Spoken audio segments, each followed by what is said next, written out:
Salut à tous, aujourd'hui je vous dis tout sur le Colnago V3.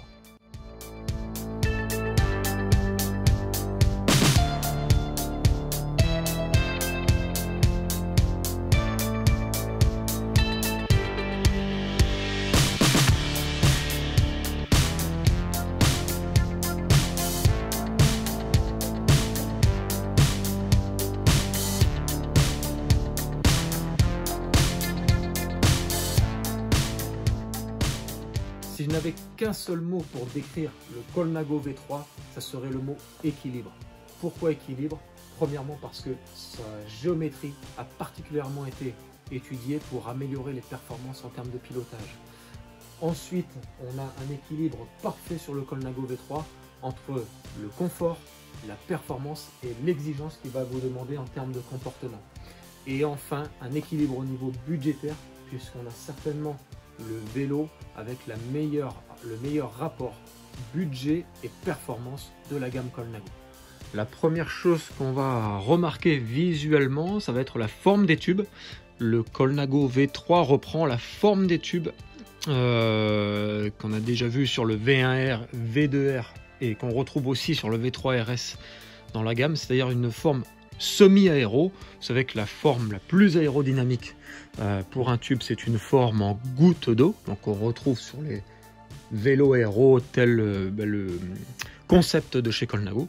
Et sur les vélos donc de la famille V, on va avoir cette goutte d'eau qui a été tout simplement coupée sur la partie arrière. Donc sur le V3, on va avoir sur toutes les parties avant, donc exposé au vent des tubes, une forme arrondie et une forme plus carrée sur l'arrière. Et on va retrouver cette forme sur l'avant de la fourche, sur la douille de direction, sur le tube diagonal, sur le tube de selle, sur la tige de selle également. Et également, on va jusqu'au bout puisque les haubans retrouvent également cette forme. Au niveau du cadre du V3, donc c'est un cadre carbone monocoque. On a beaucoup travaillé sur la géométrie du cadre. On a modifié légèrement la géométrie par rapport aux géométries traditionnelles de Colnago. Donc, comme je vous l'expliquais en introduction, le but c'était d'améliorer le comportement et la précision en termes de pilotage du V3 et aussi en faisant ces modifications de pouvoir accueillir des pneus de section de 28. Donc on a tout simplement sur ce vélo rabaisser le boîtier de pédalier, donc ce qui permet d'abaisser tout simplement le centre de gravité, et au niveau de la douille de direction et fourche, on a raccourci la douille de direction et augmenté légèrement la taille de la fourche. C'est ce qui permet d'accueillir les pneus de section 28. On a également beaucoup travaillé sur ce vélo sur l'intégration du collier de serrage de tige de selle. Tout simplement sur ce vélo, il n'y a plus de collier de serrage de tige de selle. On fonctionne avec un expander qui est intégré totalement au cadre. C'est plus efficace, c'est aussi beaucoup plus joli esthétiquement et ça améliore l'aérodynamisme général du vélo. Je rajouterai que ce vélo est uniquement disponible en version disque qui est le nouveau standard sur les vélos de route aujourd'hui. Toujours en termes de géométrie, le V3 est disponible dans 8 tailles différentes. On va partir de la taille 50 sloop, des tailles slooping avec un slooping de moins 4 cm. Donc la taille 42 sloop, qui fait 501 mm de longueur en équivalent droit, et jusqu'au 58 sloop qui lui fait 593 mm en équivalent droit.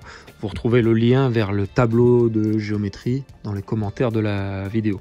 On a au niveau du boîtier de pédalier une technologie qu'on retrouve sur le C64, une technologie press-fit standard donc, mais avec des manchons aluminium qui sont vissés dans le cadre, ce qui permet de pouvoir les interchanger le cas échéant, et ça garantit une durabilité, un vieillissement du vélo beaucoup plus serein, j'ai envie de dire, parce que c'est vrai que si c'est directement sur le carbone, du cadre, on va peut-être gagner un petit peu en poids à l'origine, mais en termes de vieillissement, c'est un petit peu moins garanti. C'est quand même une zone où il y a des efforts énormes. Donc voilà. Donc là, c'est vissé dans le cadre, c'est en aluminium et on peut le changer. Donc on retrouve ça sur tous les cadres de gamme de Colnago. Et le V3 ne fait pas exception en la matière. Au niveau de la version vélo complet que je vous présente aujourd'hui, on a la version Ultegra DI2.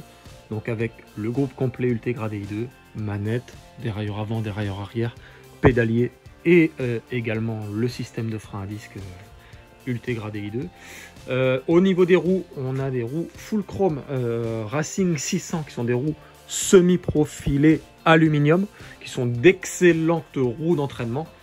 On a au niveau poste de pilotage le cintre carbone Colnago R41. Donc, magnifique cintre, et on a la potence d'EDA 0. Au niveau de la selle, on va retrouver le modèle phare de la gamme Pro Logo aujourd'hui, qui est le modèle Dimension, donc modèle de selle dont j'ai déjà fait la présentation dans une autre vidéo, donc plus courte et plus large, avec un large canal périnéal central. Voilà, j'espère que cette vidéo vous a plu. Dans une prochaine vidéo, on parlera plus du comportement du vélo après un test complet. Je vous présenterai également son grand frère qui est le V3 RS, qui est la version compétition très haute performance de la gamme V3. Je vous invite à vous abonner à la page si vous voulez voir toutes ces prochaines vidéos, et aussi mettre un petit pouce bleu si vous avez apprécié cette vidéo. Voilà, je vous dis à bientôt pour de nouveaux tests de produits AP Sud Cycling.